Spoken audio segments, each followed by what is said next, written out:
My brother was working casual shifts for a private security contractor.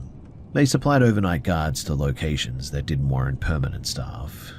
And one of his short-term assignments was a rural cemetery that had ongoing vandalism issues, mainly teenagers damaging headstones and breaking into old mausoleums. The job involved slow vehicle patrols, use of handheld spotlights, and calling local police if trespassers were ever found. No weapon and no partner. The cemetery bordered open farmland and scrub, and at the time the area had a known problem with dumped dogs forming loose packs. This wasn't rumor. Local councils had issued notices about it, in fact, and my brother had already seen stray dogs there on previous nights and wasn't particularly alarmed by them.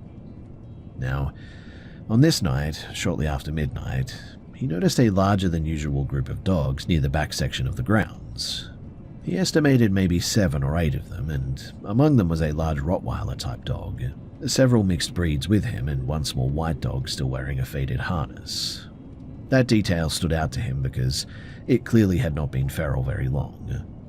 The dogs weren't aggressive toward him or the vehicle. They were just sort of moving around, sniffing, and occasionally play fighting. So he continued his patrol as usual, and about 20 minutes later, while driving with the window down and the spotlight resting on the doorframe, the dog suddenly became very agitated. He described the sound as a shift from random barking to focused alarm, short, sharp, and aggressive barks, and then they all stopped at once. Immediately after the silence, he heard a noise that he couldn't identify.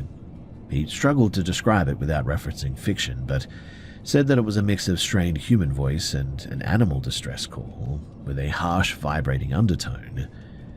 But what bothered him most, though, was that it carried directionally, like something moving quickly rather than echoing. Seconds later, something crossed the headlights at a speed that was unbelievable, is what he said. He described it as tall, light-colored, and moving unevenly. The dogs followed immediately, and his first concern wasn't fear. It was actually that the dogs were chasing another animal or someone's escaped pet or something. He parked, took the spotlight, and followed on foot. The barking intensified, and then that same noise happened again. This time he said that he thought that he heard a word buried in it, though. Something close to help, though he admitted that it could have just been his brain forcing meaning onto a sound. In any case, he reached a row of older mausoleums and shone the light toward the noise, and the dogs had cornered what he initially assumed was a deer. But the longer that he looked at this thing, the less that it fit. The animal was thin to the point of distortion, its coat a uniform grey rather than brown, and it was standing too close to the wall to move naturally. When the light hit its face, the eyes didn't reflect at all. He said they looked sort of flat, in fact, like there was nothing behind them. The dogs were circling and snapping at this thing, but each time one made contact, it recoiled violently, gagging sort of and backing off. None of them attempted to bite again except for one. The Rottweiler came from behind my brother, passing close enough to brush him, and it charged. It hit the animal low, knocked it off balance, and bit down hard. At that moment, the animal emitted the same sound again, louder this time, and struck the dog with its front leg in a way that my brother said looked deliberate rather than reflexive, and seemed impossible. The dog released immediately, though, and the animal fled. It didn't limp. It moved quickly, and the dogs followed it out of sight.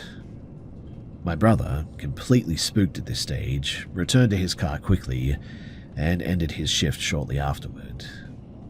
He never filed a report beyond noting wildlife disturbances, and he refused further assignments at that location. 3 days later, he asked me to come back with him during daylight, and he wanted to check for something. Near the same mausoleum row, the small white dog with the harness was still there, and it was skittish but friendly, and we did manage to get it into the car at one point. That dog, well, she lived with us for another 5 years.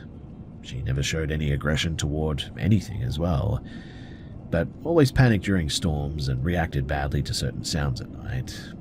Otherwise, she was a good dog. Now, I don't know what my brother saw, and I know that he's not prone to exaggeration, and I know that the dog was real because, well, I carried it home. But everything else in this story just sits in a space that I cannot verify or dismiss. What has always stayed with me is that my brother swears by everything and, well, he's never been the type to lie, especially to me.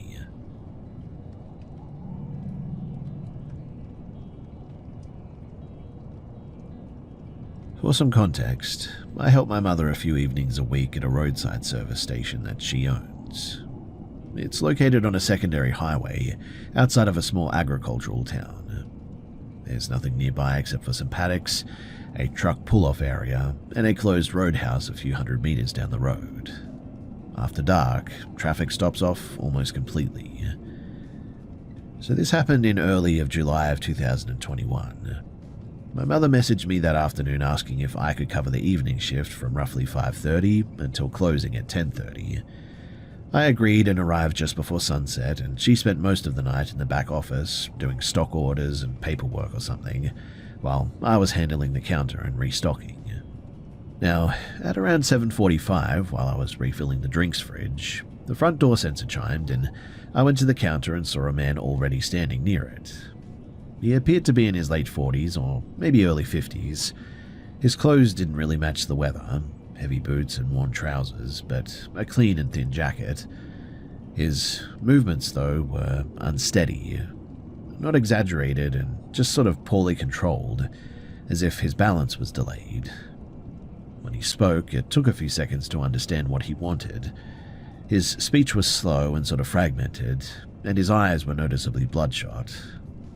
I initially assumed alcohol, possibly combined with exhaustion, which isn't totally uncommon with long-haul drivers in this area. He gestured vaguely toward the hallway, and I pointed him to the restroom without further interaction. He returned a minute later and stood at the counter without saying anything. He didn't look at me directly, but instead his eyes sort of drifted between the ceiling, the floor, and the window. His skin looked unusually pale under the fluorescent lighting. His trousers were heavily soiled around the cuffs, but his upper clothing was clean, which struck me as very inconsistent. After standing there in silence for nearly a full minute, he turned and left without buying anything. He then turned and left without buying anything. Less than 5 minutes later, another man entered the store. He was much younger, early 20s at most, dressed in clean, branded streetwear that didn't fit the rural setting. He immediately asked if I had seen a guy who shouldn't be on his own, adding that the person had wandered off. He described someone who didn't resemble the first man at all, but I told him that a man matching some of the behavior that he described had been in the store briefly but had already left. As he spoke, I noticed the same traits though: delayed speech, unfocused eyes, and a sort of odd flatness in his expression.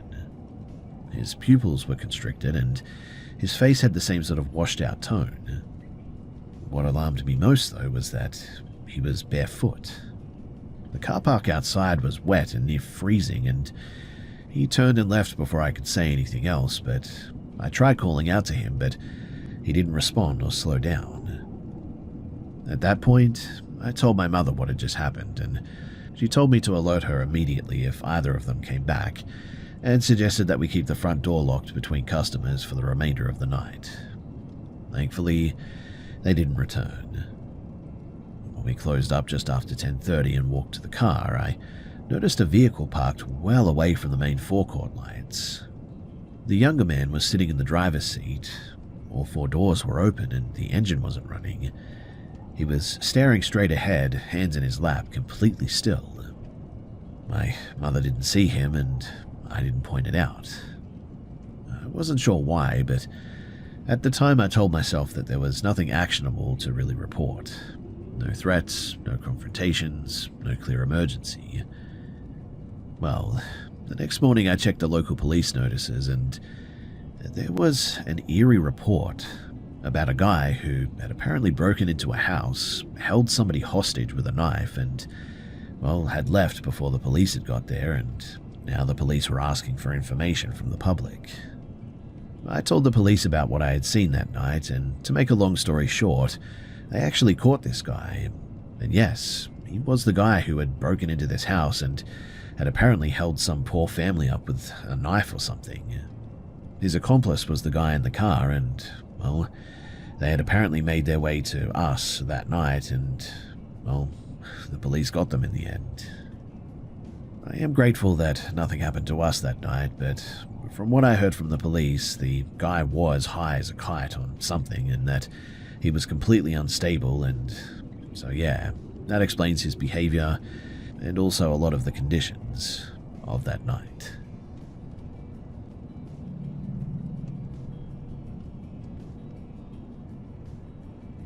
In early 2016, I was renting a one-bedroom unit in a mid-rise apartment complex near Tacoma, Washington.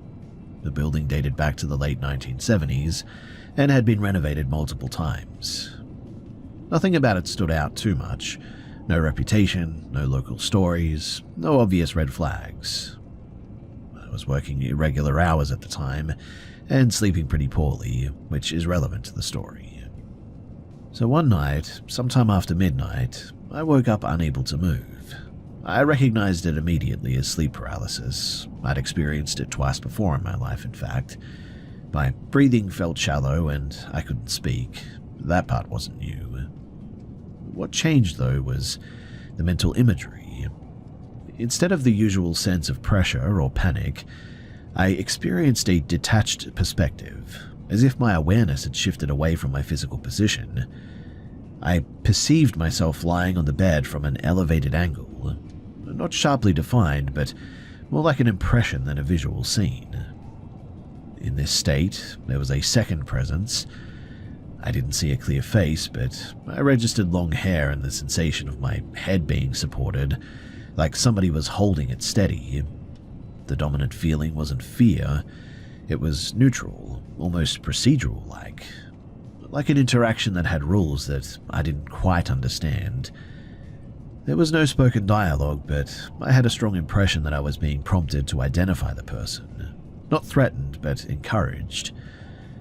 I resisted the idea, mostly because the experience already felt way too intrusive. At some point, the pressure to engage intensified, though, and then the episode ended abruptly. I woke fully alert and emotionally unsettled, as you could probably imagine, though not panicked completely. I wrote it off as an unusually vivid night terror episode, and I just didn't tell anyone. Well, the next day I found myself fixated on the building. I looked up its permit history and old listings, not because I expected to find anything specific, but because I couldn't stop thinking about the apartment as a physical space rather than just where I slept. I didn't find anything remarkable. No deaths, no police reports tied to my unit. Really, there was nothing. Over the following weeks, small incidences began to accumulate, though. On 2 separate occasions, I returned home to find my door unlocked. Nothing was missing, and there were no signs of forced entry. I assumed that I had made a mistake, even though I was normally very careful about locking up. Another time, I heard movement in the hallway outside of my unit late at night. Footsteps stopped directly outside of my door and remained there long enough for me to notice the absence of sound afterward. When I checked through the peephole, the hallway was empty, though. The most concrete incident, though, occurred one afternoon when I went to visit a friend who lived in the same complex, 2 floors down. I knocked and was certain that somebody looked through the peephole. I saw a shift in light and shadow close to the lens, but when no one answered, I called my friend. She was across town, confirmed by a timestamp photo that she sent without prompting. We returned together a little bit later. I kept my eyes on the apartment the whole time, but the apartment was empty and completely unchanged. It was around the same time as well that I began noticing my name written in public places, not tagged or vandalized, chalk, dry erase markers, things that could be easily removed. Once on a whiteboard outside of a cafe, once on a concrete utility cover near a bus stop that I didn't normally use. These weren't dramatic messages, but just my first name spelled correctly with no context. I didn't confront anyone or report anything. I mean, What do you say about that, right?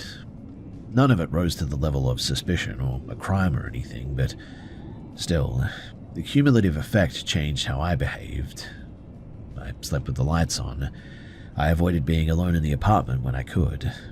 And eventually, at the suggestion of a co-worker, I contacted a local counselor, not a religious figure, and not someone focused on belief systems, but during our first sessions, without prompting, she asked whether I associated the apartment with a sense of being watched or evaluated. That phrasing stuck with me because it matched what I hadn't said out loud. And well, eventually, I moved out when my lease ended. Thankfully, nothing followed me afterward, no similar dreams, no unexplainable incidences, and my sleep normalized within a few months. I don't claim to know what actually caused this. I'm open to the idea that maybe stress, or maybe there was a suggestion that filled in the gaps of my brain that it just couldn't resolve. What I know, though, is that the experience definitely changed how I evaluate my own perceptions. I'm more cautious now about assuming that discomfort always has a visible source, and more aware of how long uncertainty can linger after the situation itself has ended.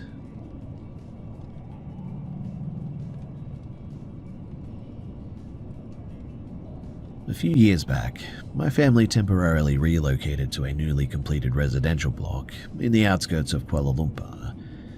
The building was 14 floors, but only the first 2 levels were approved for occupancy at the time.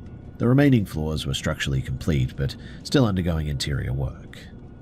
This was permitted locally, despite the obvious safety issues, but we were among the first occupants.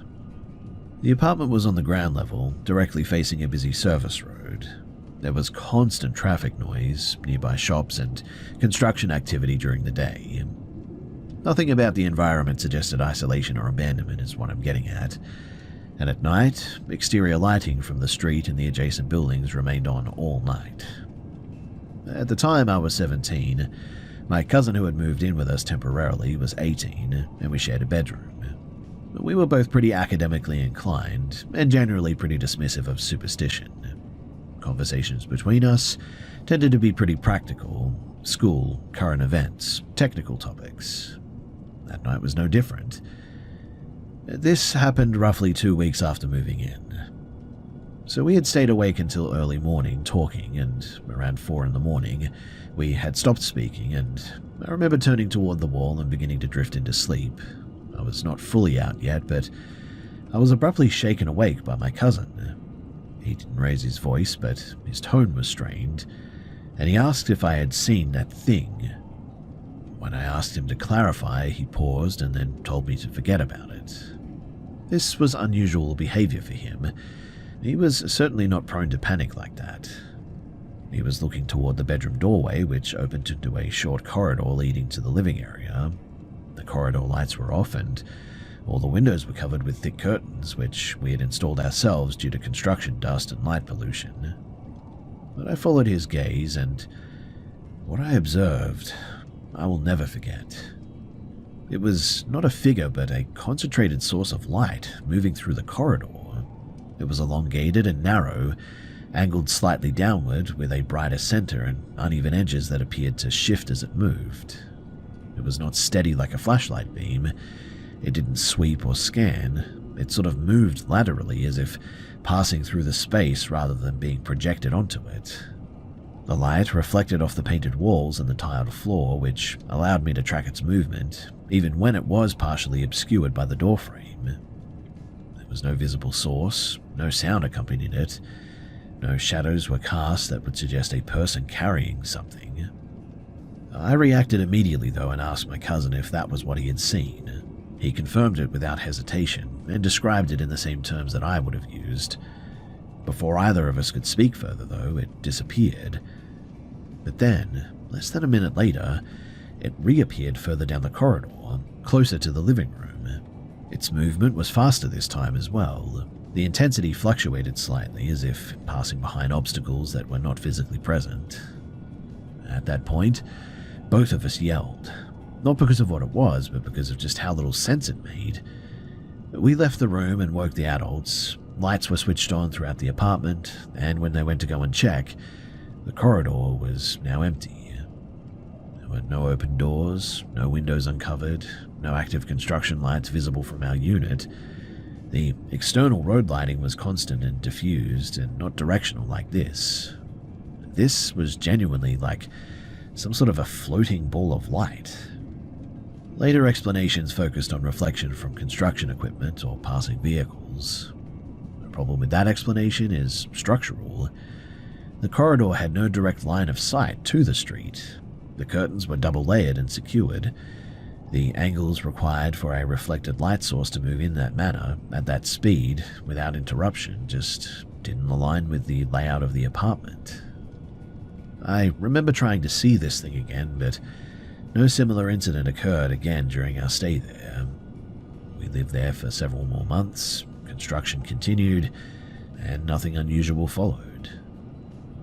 I guess the lack of reoccurrence made it easier to ignore for everyone, but it certainly never resolved the inconsistencies of it all. It's something that I still talk about from time to time with my family, and I still don't have an explanation for whatever that was.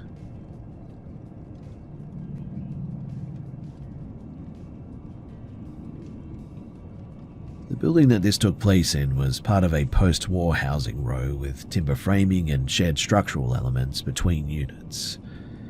I lived there with my mother while saving to move out. The house had persistent creaks, temperature shifts, and noise transfer from neighboring units, none of which was out of the ordinary.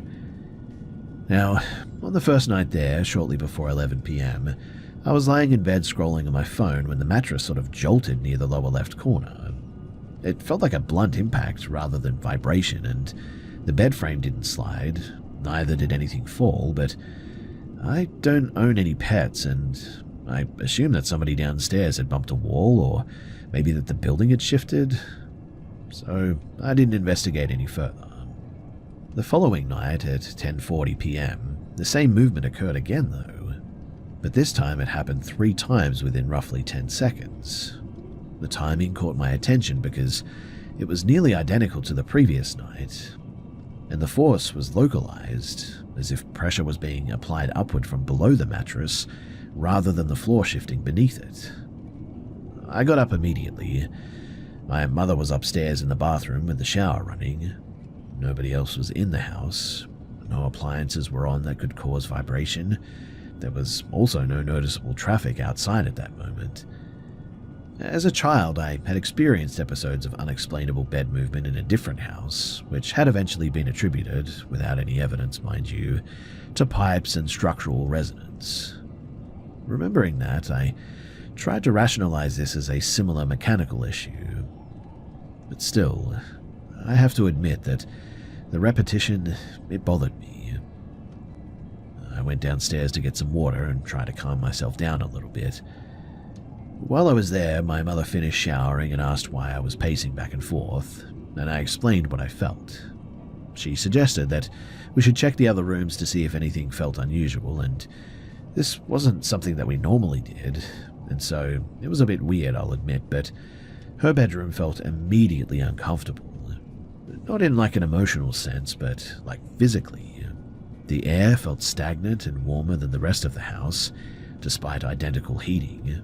The hallway outside of her room had the same sensation. The small office at the end of the hall felt normal by comparison. There were no smells, no sounds, just a noticeable difference in how long I wanted to remain in each space. I returned to my room, intending to lie back down and just ignore the situation and try and calm down and get some sleep. But less than a minute later, my mother screamed from the office. It wasn't a startled yell, it was a sort of sustained panic response as well. So I quickly ran to her. She was shaking and said that someone had leaned close and spoken directly beside her ear. She couldn't make out the words, but only the breath and the proximity, but when she turned, nobody was there. At that point, I reacted emotionally and shouted into the house, telling whoever or whatever it was to leave. I'm aware that this response had no logical basis, and look, it was definitely just reflexive, and I'm even a bit embarrassed to include it in here, but that's what I did. Afterwards, though, we contacted a family acquaintance who claimed to have experience with sensitive situations like this. She stayed on video call with us while we walked through the house, and she offered a narrative involving two presents, one aggressive and one defensive, and tied the bed movement to the smaller one attempting to get some attention. I didn't accept this explanation, but I also couldn't replace it with any better one. We eventually attempted basic environmental checks too. Heating off, windows opened, breakers inspected, but nothing ever changed. The bed movement continued intermittently, always in the same location and always very brief. Eventually, out of exhaustion rather than belief really, we moved pillows and blankets onto the floor beside the bed and left the mattress untouched. The impact stopped after that too, though I don't know if that was just coincidence or maybe timing or something, but I didn't sleep. I sat upright with the lights on until morning most nights. Every minor shift or weight felt amplified, and I avoided the hallway entirely. When daylight finally came each day, everything felt ordinary again. No marks, no damage, no repeat events during the day. Nothing like this happened again after that week, and we lived in the house another year without further incidents, thankfully. And I guess the most unsettling part isn't the memory of the fear of it all, but it's that despite the inspections and the time, I still cannot identify a mechanical cause that accounts for the timing, location, and the consistency of what occurred.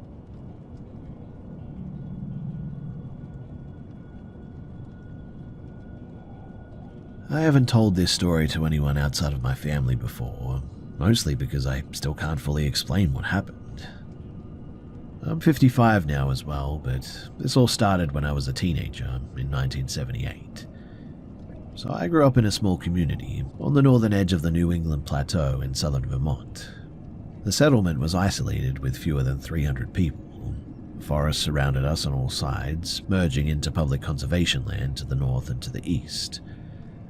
The local kids, myself included, spent most of our free time hiking trails, exploring old logging roads, and occasionally hunting as well.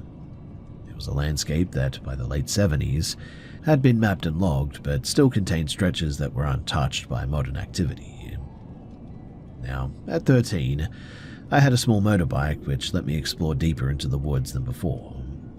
One afternoon, I discovered a narrow trail that ran along a ridge, and it wasn't maintained and had clearly been used long before cars, and probably by wagons in fact. Possibly early logging equipment really, but on my way back I emerged near a house where an elderly woman sat on the porch. I'll call her Mrs. L, though that's obviously not her real name. She waved me over. "Did you ride all the way through the ridge trail?" she asked. "Yes, ma'am," I said. "Don't go back there again," she said, her tone firm. "There's a reason it's blocked, you know." I asked why, and she motioned for me to sit down. She told me about the local legend of something she called the Plateau Walker. According to her, over 50 years prior, two neighboring families, the Connors and the Millers, had small farms on the opposite sides of the hollow below the ridge. The story took place in the early 1900s, before even electricity reached the hills. On a Saturday night, the boys from both families socialized well past midnight, playing cards and drinking homemade spirits, when the youngest Miller boy tried to ride home along across the hollow, and he reported seeing two glowing red eyes atop a boulder at the creek crossing. The creature was reportedly whistling, a high, shrill sound that sent his horse into a panic. He fired his revolver multiple times as it attacked his horse, hitting it, but the creature vanished into the forest before he could pursue it. The next morning, he and the other boys returned, finding no evidence of the creature, or the horse, or his gear, only a faint trail of blood and sand that seemed deliberately erased. Mrs. L said that she didn't believe the story until decades later when she found a similar disturbance under a pile of brush while gathering firewood one day, a hollow under the brush, eyes staring up at her, forcing her to drop her axe and run. At that moment convinced her that the Plateau Walker, or something like it, was real. And so I left that day, sort of convinced to just avoid the hollow out of caution. Years later, at 26, after a brief military stint and some personal setbacks, I returned to Vermont for some work. I spent much of my free time hiking in the same general area, and there was one place in particular that drew me in. A line of sandstone cliffs along the western ridge, with a sparse old-growth pine grove at the top. The grove was pretty isolated, with thick pine needles covering the forest floor everywhere, and a pretty heavy canopy that blocked the moonlight. I carried a small pack, a few supplies, and my Winchester 12 gauge loaded with 5 rounds. One evening, I had been out hiking into the night, returning from a survey point at the base of the cliffs. Around midnight, while resting near the edge of the pine grove and watching some distant valley lights, I heard a sound that stopped me cold. At first it sounded like quail, but I knew quail aren't nocturnal, and the call came from multiple points along the ridge, moving closer in a pattern that mirrored my own movements. At first, I assumed it was a hooting owl or some other misidentified bird, but then the pattern repeated, step for step, sound for sound. It was almost like it was tracking me as I packed my things up. My instincts told me that I wasn't alone, and I wasn't being observed casually. I was being followed. I moved toward a narrow crevice in the cliffs, which opened to a ledge about 30 feet above the base. I crawled through this tight space, dragging my pack and my gun. Below me, I could hear movement, footsteps, heavy and irregular, distinct from any deer or human that I could make out. Once on the ledge, too, I climbed to the grove and crouched behind a large pine. The sounds followed, but this thing stopped at the edge of the grove, staying just out of my sightline. I switched on a flashlight mounted on my gun, but the beam illuminated nothing. I then heard long, deliberate steps circling the grove. The cadence was strange, too, heavier than a human's, but not perfectly quadrupedal either. I fired a single round into the brush at this point. Immediately, too, I heard a sound that froze my blood. A deep guttural scream, sort of part animal and something else, unlike anything that I'd ever heard before. The steps retreated quickly, breaking into the woods, and the silence returned. I stayed there still until dawn, checking the edges of the grove periodically, but thankfully there were no further sounds. A few months later, I moved to a small property in southern Vermont, at the base of the same ridge, really, and the land was 35 acres, bordered by forests that funneled wildlife along narrow corridors. My daughter lived there already, and her large protective dog, an old Labrador mix named Rex, reacted aggressively at night, barking and growling toward the edge of the woods there. Whenever I investigated, I never saw anything, but the sounds of heavy footsteps like the ones on the ridge, I swear that I heard them moving away from the property a few times. Rex passed away a few years ago, and now with a new dog, I noticed the same pattern occasionally.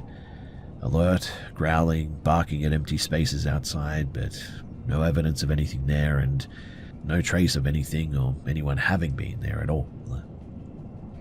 I've never returned to the cliffs or that hollow, and I do continue to hike and camp elsewhere, but something about that part of the ridge, between the old sandstone cliffs and the thick pine groves, there's something there, and so it remains off limits to me and my family.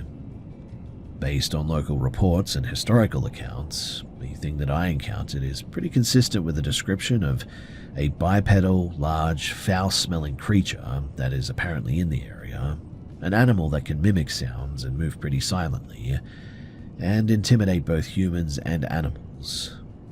Some call it Bigfoot, or skunk ape in other regions, but locally, it seems to have a unique whistling behavior, and so people call it the Whistler.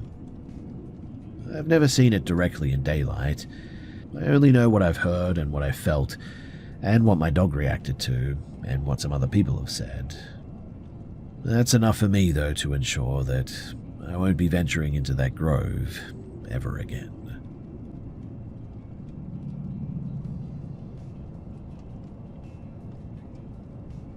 At the time that this happened, I was studying in a coastal city in southern Chile, in an area that students often described as relaxed, compared to the capital at least. But that description is only really partially true. The city has long stretches where police response is very slow, informal settlements border student housing, and violent robberies are common enough that you learn certain habits pretty quickly.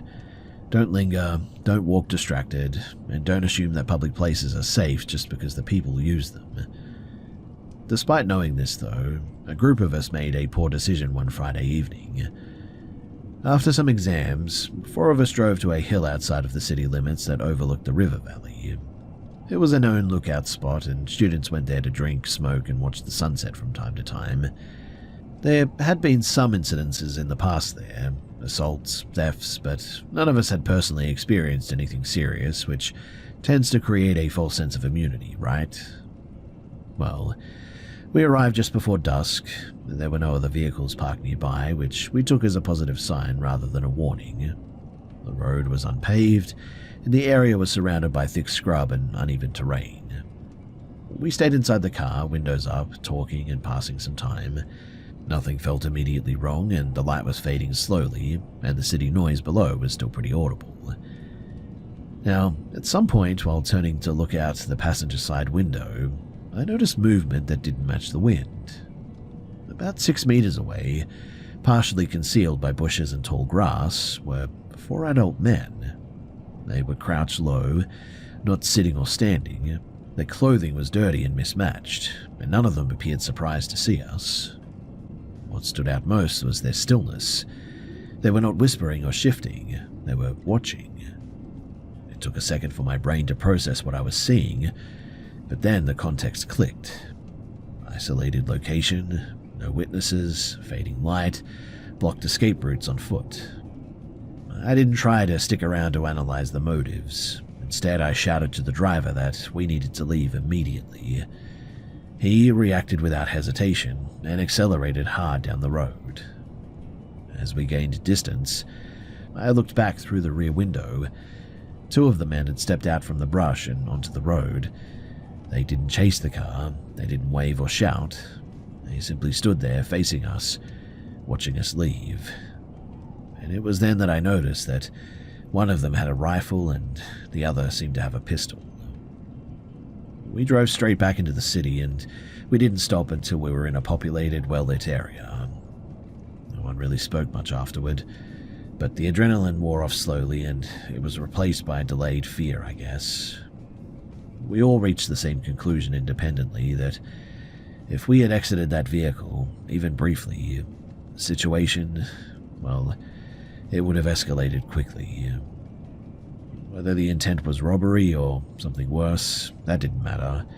The outcome would not have been controlled by us, that much was certain. I have returned once to that hill during the day with other people around, and it looked ordinary. Nothing marked it as dangerous, and I guess that's the part that really bothers me the most. The threat was not dramatic or obvious in any way. It was quiet, patient, and would have remained invisible if I hadn't have happened to just sort of look in the right direction at the right moment. Since then, I don't treat familiar places as safe by default anymore. I don't assume that because others go somewhere that it's benign, and I don't stay in isolated areas after dark as well, no matter how routine it might seem. Thankfully, nothing physically happened to us that night, but the realization of just how close something could have happened, well, that stayed with me far longer than any actual injury probably would have.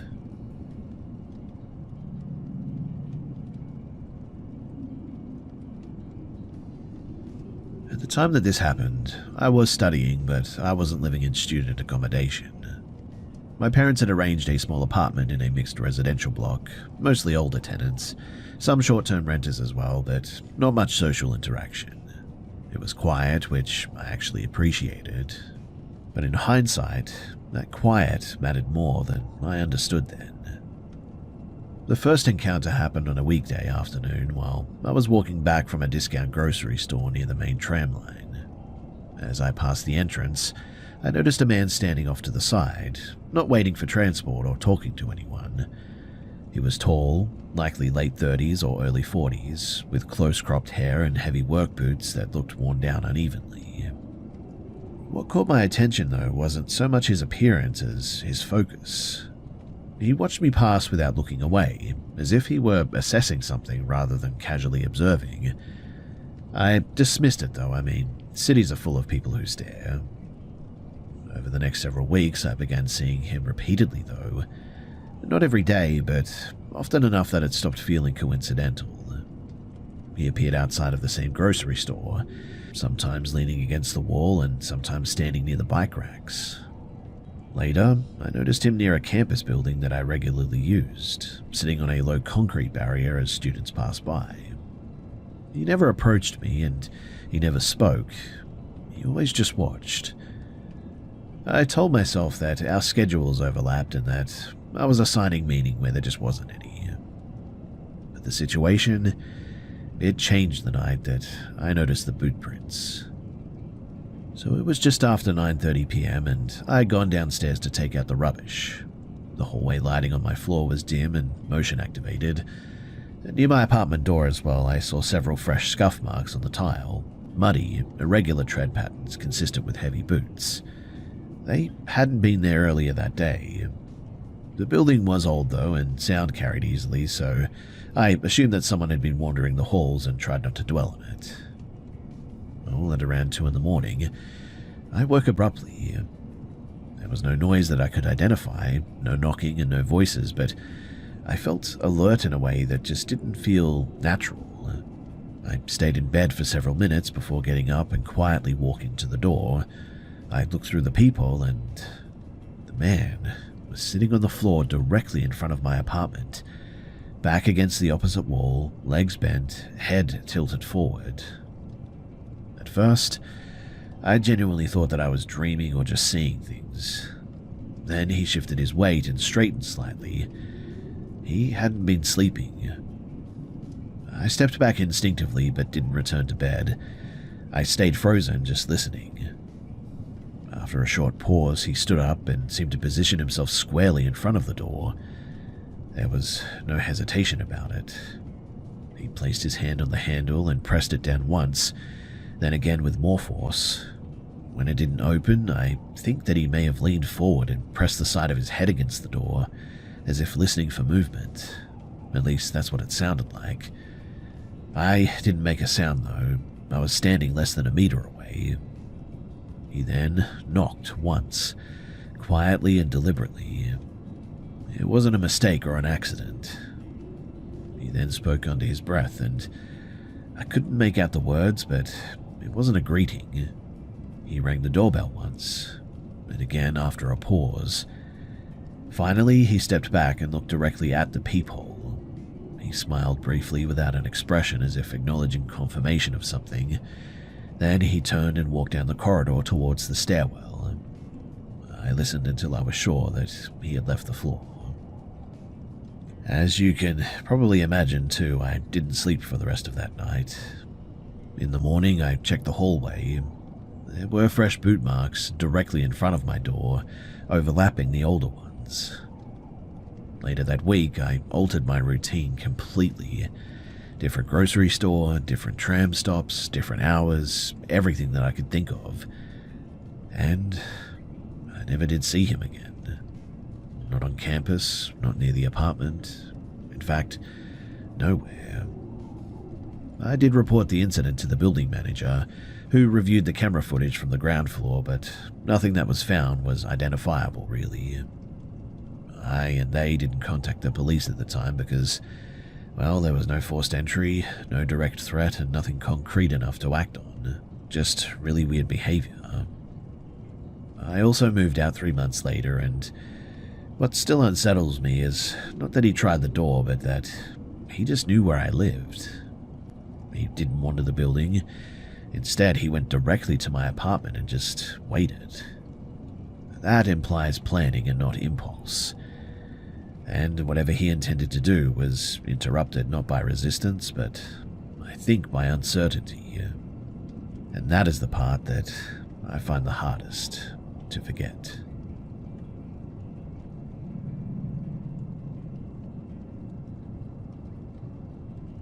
At the time that this took place, my partner and I were living in a dense outer suburb of Manchester, in England.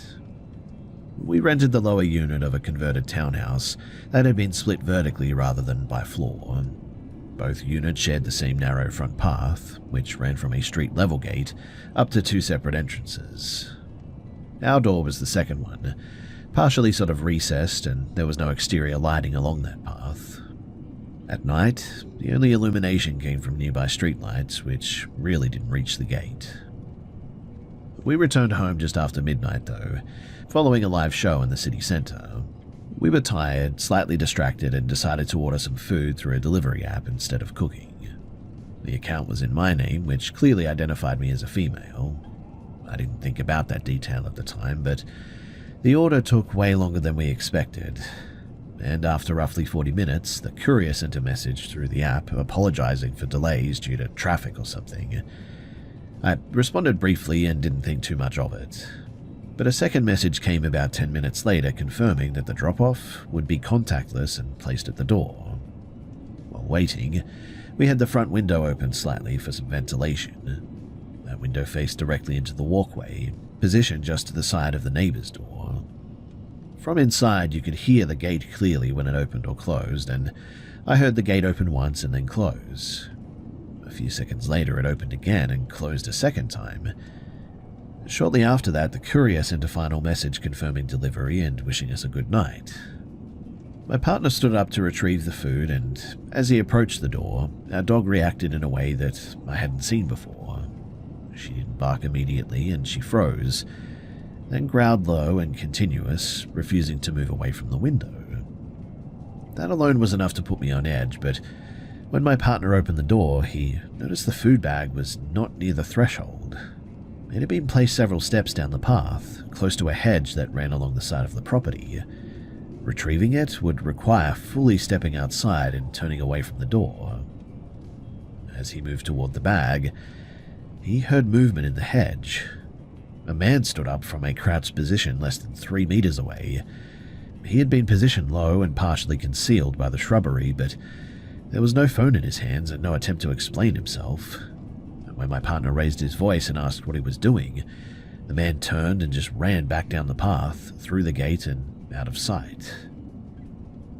The entire interaction lasted only seconds, but we locked the door and turned off the interior lights, and after a few minutes we checked the app and we saw that the courier had already marked the order as completed and was no longer active. We reported the incident through the platform, providing a description and explaining that the delivery had been deliberately placed away from the door and that the courier had remained on the property after making the delivery. The response we received was pretty generic, to be honest. The company acknowledged the report and refunded the order. We were told the matter would be reviewed internally, and we never received a follow-up. In the weeks after, I changed my name on my account, stopped responding to courier messages, and I no longer opened the door immediately after late-night deliveries. We also installed motion-activated lighting along the path at our own expense, and thankfully, nothing similar happened again.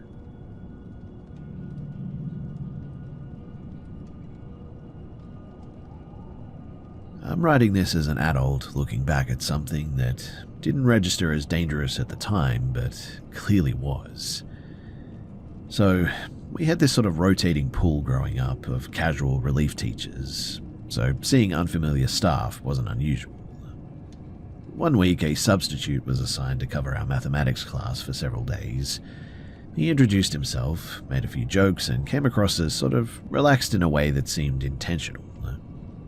During that class, I chose to work in the hallway, which was something that students were occasionally allowed to do if they stayed visible through the open door.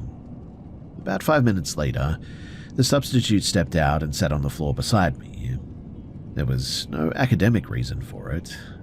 He began asking really personal questions too, like what music I liked, whether I had older friends, what I planned to do after school, things like this. His language was informal and increasingly inappropriate for a teacher speaking to a 13-year-old. What I mean is that he swore freely and framed it as talking like adults. At the time, I didn't have the vocabulary to label what felt wrong. I only knew that being alone with him for that long felt really uncomfortable. The interaction lasted until another teacher walked past and directly told him to return to the classroom. I assumed that was the end of it. A few weeks later, though, I saw the same substitute assigned to our humanities class. By then, I had noticed a bit of a pattern.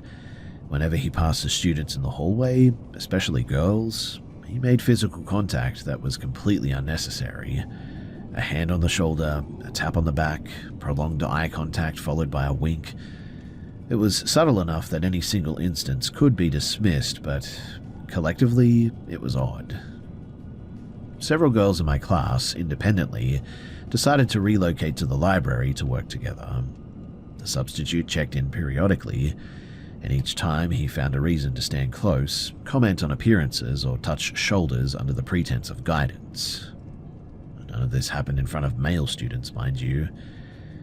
The moment that really shifted things, though, from discomfort to certainty, happened when one of the girls asked a question at the table. He positioned himself directly behind her, close enough that she couldn't stand up without touching him. She moved away immediately, and there was no ambiguity in how intentional the placement was. That afternoon, a group of us went to the deputy principal. 10 students reported similar behavior, independently describing the same patterns. We were interviewed separately, and within a week, the substitute stopped appearing at our school. We believed then that finally the issue had been resolved. But several months later, a teacher quietly told us that he hadn't been dismissed from the system.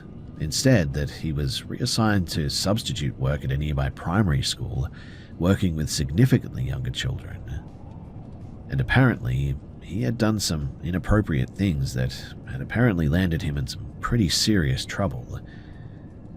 I don't know all of the details about what happened there.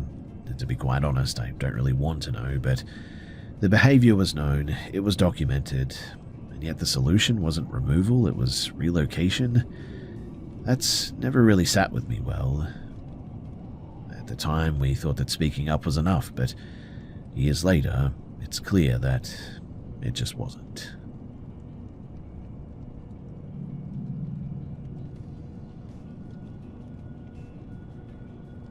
I'm sharing this now because, well, enough time has passed for me to not look on it with panic anymore, but not enough time that I'll forget the details.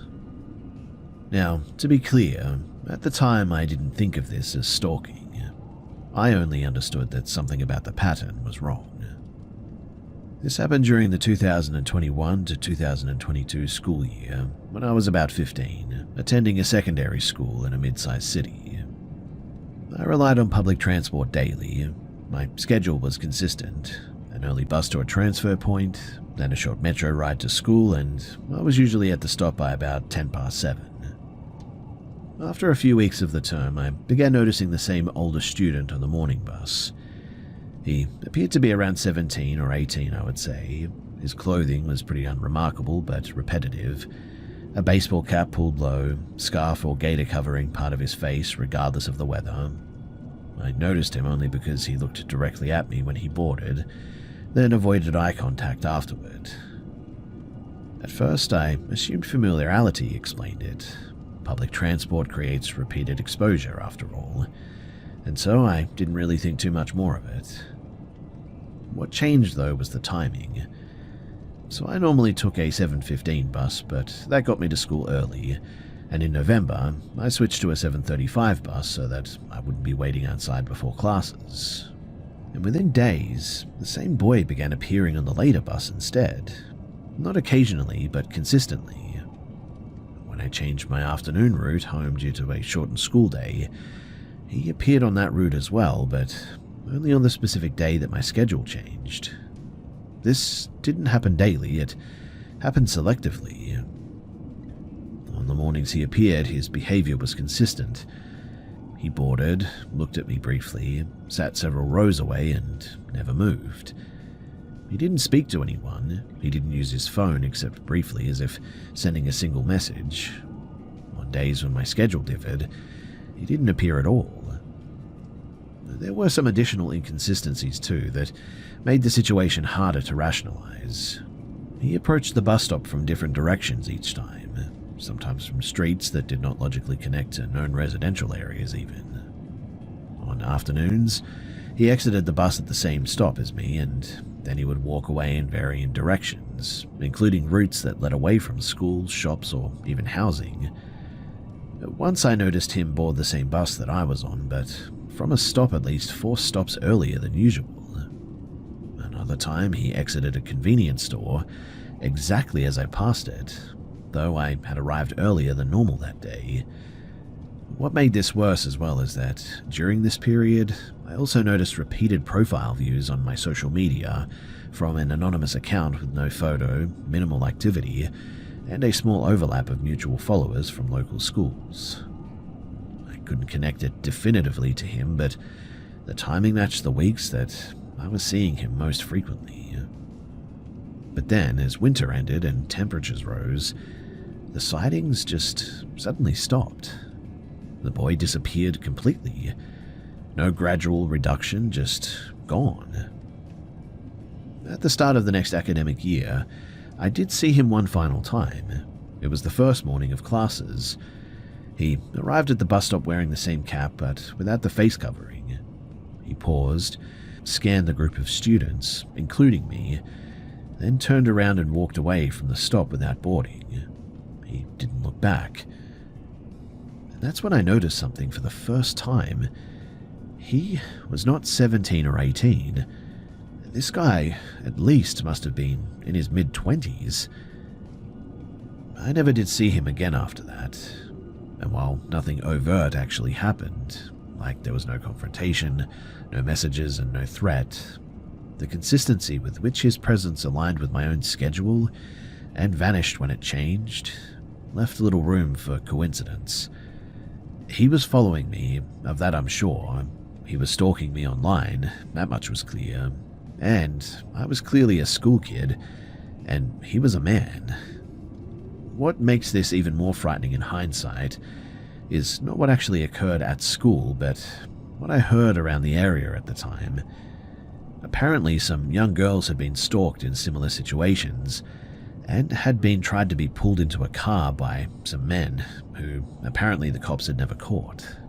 And so the question is, was this another one of those attempts? And was it directed at me?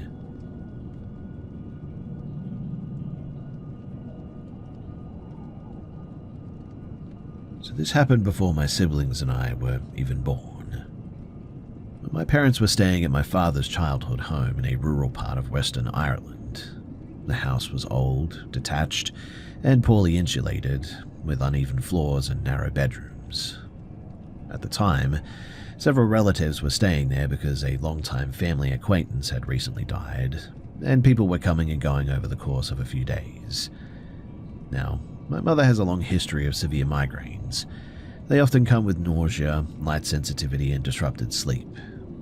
On the night in question, most of the family stayed up late drinking tea and just talking, and my mother excused herself early due to a worsening headache and went to bed alone. My father came in later and fell asleep quickly, and sometime during the night, my mother woke abruptly with the sensation that the mattress was shifting under her weight.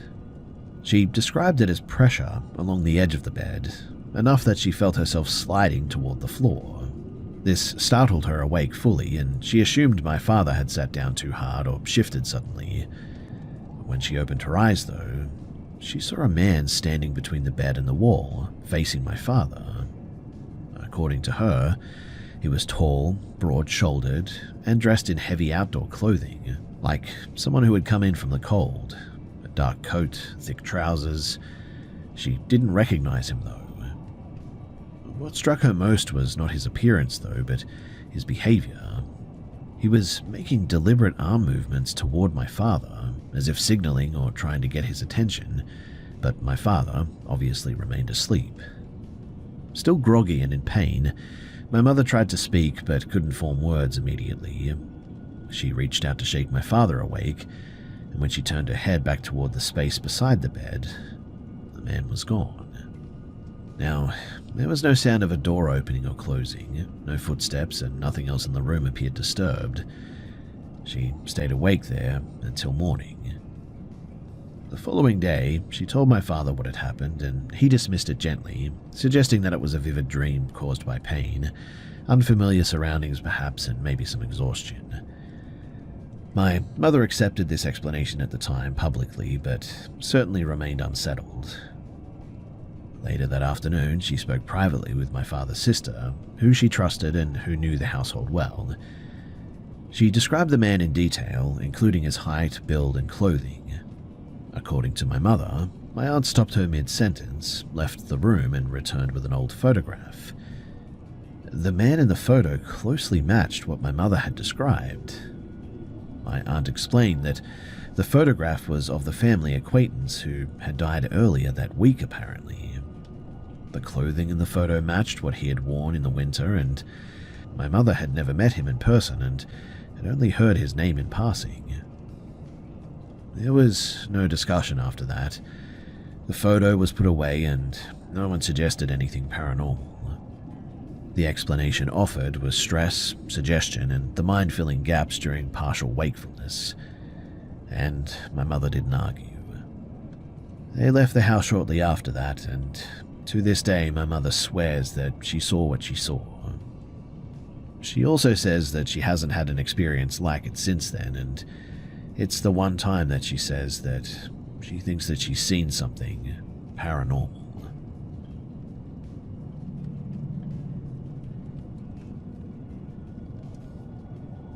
So, the house itself dated back to the early 1900s and sat on elevated land several miles from the nearest neighbor. The driveway was long, unsealed, and partially overgrown. There was no ambient noise at night, other than wind and wildlife there, and even before moving in fully, the isolation was pretty noticeable. After settling, we learned through a local council record that the house had been unoccupied for several years prior to our lease. No major renovations had been completed during that time either. For the first few months, nothing stood out strongly enough to raise concern. There were occasional sounds at night, light impacts, dull knocks, and creaks that could have reasonably been attributed to an aging structure or maybe even some animals moving around the exterior at night, and we accepted those explanations without much discussion. Over time, though, the disturbances became far more difficult to dismiss. Several members of the household began reporting sounds that resembled human activity inside of the house when nobody else was present. These included low voices that didn't resolve into words and brief noises resembling footsteps in adjoining rooms, too. These reports were inconsistent, obviously, sometimes heard by one person, sometimes by two, but never by everyone at once. And because of this inconsistency, we assumed misinterpretation or just the house moving or whatever. But then, the visual disturbances followed. People mentioned movement in peripheral vision that disappeared when looking at it directly. These were brief and non-specific, but frequent enough to be discussed openly. No one initially considered anything abnormal beyond fatigue or heightened awareness due to the environment. But one reoccurring sound that everybody had heard, which really creeped everyone out, was a low growl. We owned several small dogs, and the first assumption was that one of them was responsible. But the pitch and the duration just didn't match their usual vocalizations. The sound was infrequent, but when it occurred, it was distinct enough to be remembered for sure. The first event that caused serious concern involved a video recording as well. One afternoon, while filming indoors near a window that faced open forest, a dark, upright shape briefly crossed behind the glass. The footage was reviewed later, and no family member was outside at the time, and the weather conditions at the time made casual movement around the property pretty unlikely anyway. While the recording quality was pretty poor and inconclusive, it certainly introduced doubt that could not easily be resolved. Around the same period as well, unexplainable injuries began occurring. Superficial scratches appeared on exposed skin, primarily arms and shoulders. We had animals in the house, but the spacing and the orientation of the marks didn't align with typical pet scratches. There were instances where these marks appeared overnight even, when no animals had access to the room. The internal layout of the house contributed to the discomfort too. A narrow corridor connected the living area to a utility room, and from the main seating area, this hallway was fully visible. On multiple occasions, both residents and visiting friends independently reported seeing a figure pass through this space. The movement was slow and consistent, resembling a person walking rather than a shadow flicker.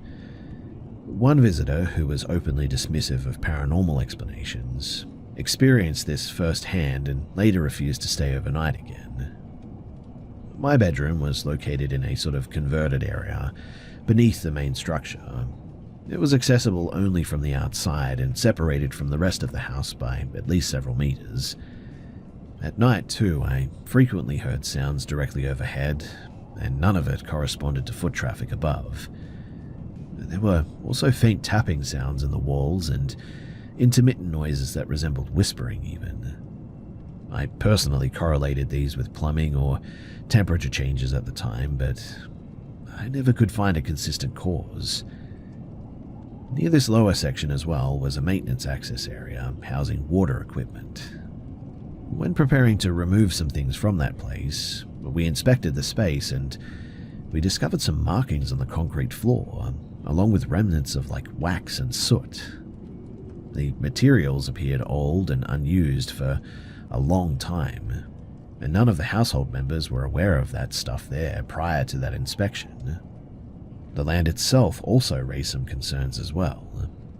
Roughly a quarter of a mile from the house, in a section of uneven terrain with exposed rock formations, we found some discarded items, including damaged toys and decayed paper products.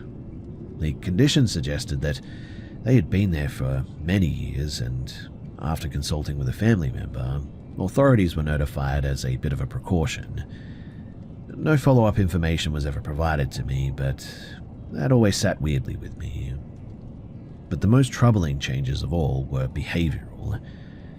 My younger sibling, previously even-tempered, became increasingly volatile during our time there. He reported sensations of being touched when alone, and expressed persistent anxiety without clear cause.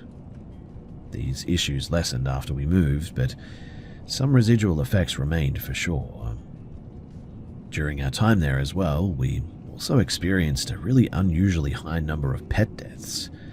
Veterinarian explanations varied, but the concentration of incidents during that specific period was noted by multiple family members, and even some of the staff at the vet.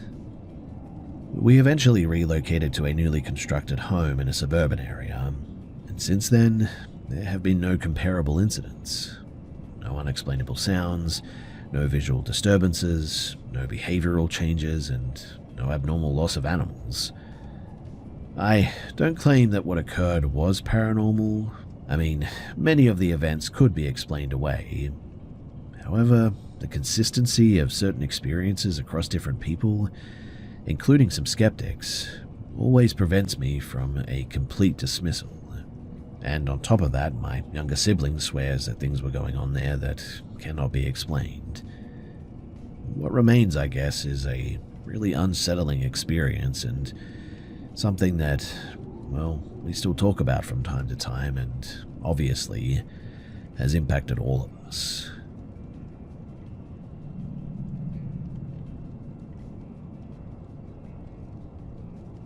During the late 1990s and early 2000s, I regularly spent nights fishing with a small group of friends along a remote stretch of coastline. The area sits several miles outside of the nearest township, and at night it's largely unlit and unmonitored. We would arrive before dark, set up near the dunes there, and stay until early morning. Locals, they often mentioned odd experiences near the river entrance, particularly after midnight. Most of these stories came from long-term fishermen and night surfers, Common claims include hearing movement on the sand when nobody else was present, indistinct vocal sounds coming from the waterline, and an ongoing sensation of being watched from behind while facing the surf. But none of us took these accounts seriously. The people telling them were often tired, intoxicated, or invested in repeating local folklore. Despite that skepticism, though, the environment itself always created a bit of unease. On certain nights, there was a persistent sense of proximity as well, of something close but not visible. It was not constant, and it never escalated into anything concrete. We attributed it to isolation, fatigue, and the effects of alcohol. One detail that stood out involved a dog belonging to one of the group. The dog, a mixed breed named Atlas, had accompanied us many times without any issue. On a particular night in early autumn, Atlas began reacting to the scrubland behind our camp. He barked repeatedly, held a low posture, and was fixated on the same section of vegetation for hours. Attempts to calm him always failed, and we assumed that something was moving around back there, maybe some wildlife activity, and we didn't really investigate. In the months that followed, Atlas returned several times with us and showed no unusual behavior. This reinforced the idea that the earlier incident was just a one-off. But that assumption changed during a later trip. One night, while fishing separately along the shoreline, Atlas and his owner, Mark, positioned themselves roughly 100 meters away from the rest of us. At some point, we heard sustained barking followed by rapid movement. A torch beam appeared, unstable and unfocused, moving toward us at speed. Mark reached us visibly distressed and out of breath. After calming down, he described seeing a human-shaped figure near the dunes. According to him, it moved in an irregular way, lowering itself toward the ground as if searching or reaching. When he shouted, the figure apparently vanished abruptly. He stated that it didn't retreat or move away, it just simply blinked out of existence. We sort of dismissed the account, suggesting that maybe it was shadows or something. Mark disagreed and refused to return to the location afterward, and to my knowledge, he never did. Now, for several years, nothing else occurred that challenged our skepticism of that night. But then, over a decade later, an unrelated incident was discussed in local news forums. So around 2014, a visiting couple reported encountering a person while walking near the same river entrance just after dusk. They described the individual as unsteady and out of place. When they slowed and attempted to keep distance, the person appeared to step toward the waterline and was no longer visible seconds later. No footprints were found in the wet sand. Authorities were notified, but no missing persons or criminal activity were linked to the report. But while I don't claim that these events do confirm the paranormal or anything, they certainly don't sit with me very well. Especially because the similarities between the accounts, separated by years and involving people unfamiliar with one another, well, that's weird, right? That area is still accessible to the public, and I do know people still fish there at night. Stories continue, mostly ignored, occasionally repeated, and I no longer go there.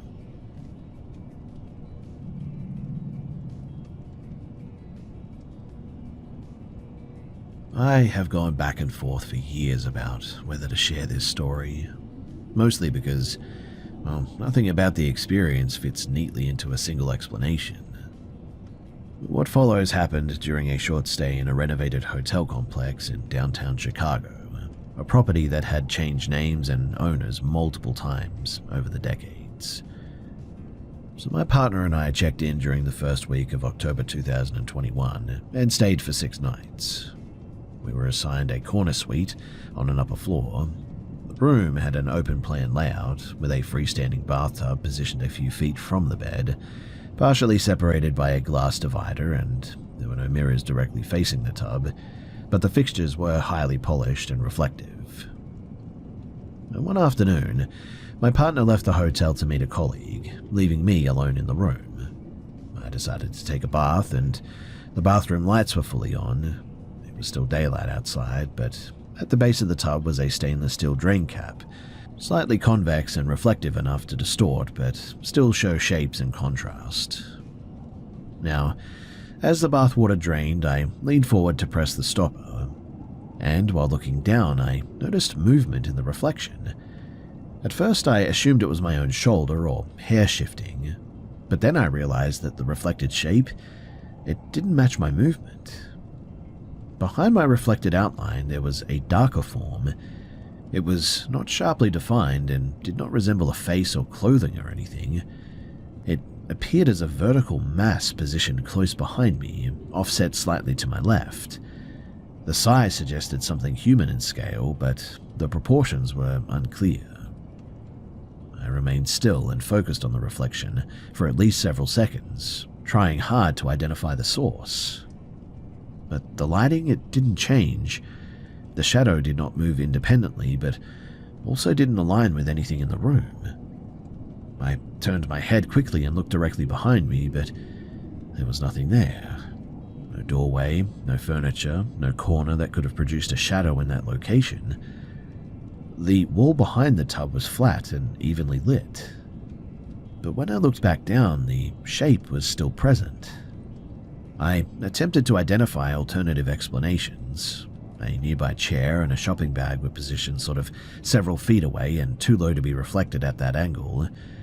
I adjusted my posture and leaned to one side, but the shape didn't behave like a reflected object would. It remained fixed relative to my body, as if occupying the same physical space behind me. When I looked up again, the space was empty, and when I looked back down once more, this time, whatever was there, it was gone. Well, at that point, I exited the tub immediately. I dried off quickly and stayed in bed until my partner returned. I didn't explore the room or test lighting conditions further, and genuinely I was afraid. Over the remainder of the stay, I noticed something else that I initially dismissed too. In low light, especially at night, I repeatedly saw movement in my peripheral vision. These were not flashes or reflections from outside traffic, mind you. They appeared as silhouettes crossing the living area or standing briefly near the doorway. Whenever I looked directly, there was nothing there, but I was definitely seeing something. I didn't mention it to my partner at first, assuming that it was just fatigue or maybe anxiety triggered by the earlier incident. But 2 nights later, I told him what I had seen in that bathtub. His response was delayed and sort of weirdly restrained. He then told me that on at least 2 nights while I was asleep, he had remained awake in bed and observed what he described as multiple human-shaped forms moving through the living area. He emphasized that they didn't behave erratically or aggressively or anything, but according to him they moved with weird fluidity, as if they were floating almost. He said that he didn't wake me up because he believed that it was just visual misinterpretation of the night caused by the darkness and reflections or whatnot, and we compared details only after leaving the hotel. Neither of us could identify a shared trigger such as alcohol use, medication,